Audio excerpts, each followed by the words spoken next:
Environmental science and research has spent months testing legal highs like Spice, Dream and, of course, the well-known Chronic to find out exactly what is in them. As a result, they now have the ability to look for these products in workplace drug tests. Many employers are concerned about the effects of these drugs, but is testing the best approach? With us is Kirk from the New Zealand Drug Detection Agency and Matthew Beattie from workplace health care company InStep. Good morning to you both. If I could start with you first, Kirk.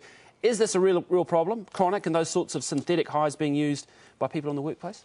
Look, it is. We conduct around 50,000 tests per annum, and we have around about a 10% positive rate. We have started testing. So how many is that? 10%?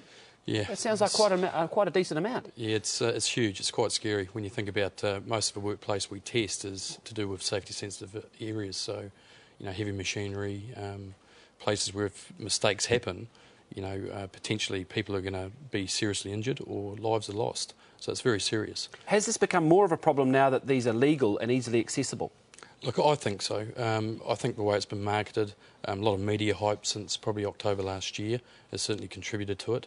And the fact that we're hearing from people in the workplace, which is switching over from cannabis to the likes of legal synthetics, is, well, hey, it's legal. It can't be that harmful. Are these drugs that people are using in the weekend, where in their own private lives, where there's sort of a bit of a hangover into the workplace, or it's something they're taking while they're going, actually going to work? What's the difference there, isn't there?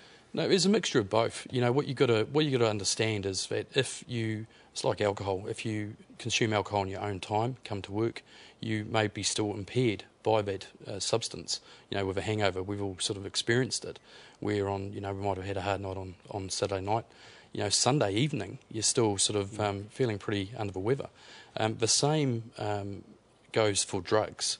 So if you look at like some methamphetamine, you might have that in the weekend, say a Friday night. You're going to be dangerous if you're in the workplace on Saturday and Sunday, but you're probably going to be just as dangerous on a Monday when you have what's called rebound fatigue from being up for 3 days. OK, let's bring Matt Beattie in here. What can employers do? I mean, should they be testing their workers? I mean, some workers will find that pretty intrusive. Hi, Corin, good morning. Not all employers do test, but many in the safety-sensitive world have elected to monitor and also isolate risk. And when they do identify employees that need assistance, they often wish to help them.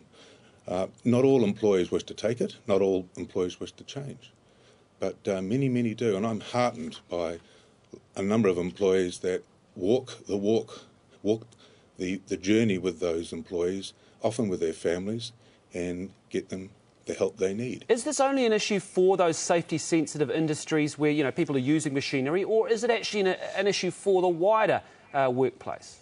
Oh, no, it's an issue for the wider workplace.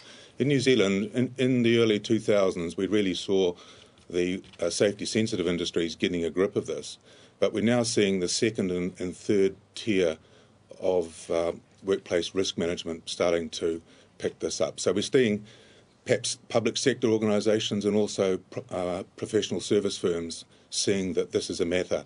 The war on talent requires them to ensure that they, recruit the right people and hold on to the right people, and these sorts of policies apply everywhere. But again, I think I've seen Matt Bowden from the company which makes these drugs say this similar sort of argument, that if someone in their private time on a Saturday night smokes a legal high, legally, should they be penalised at work on Monday for that if it's not impairing them?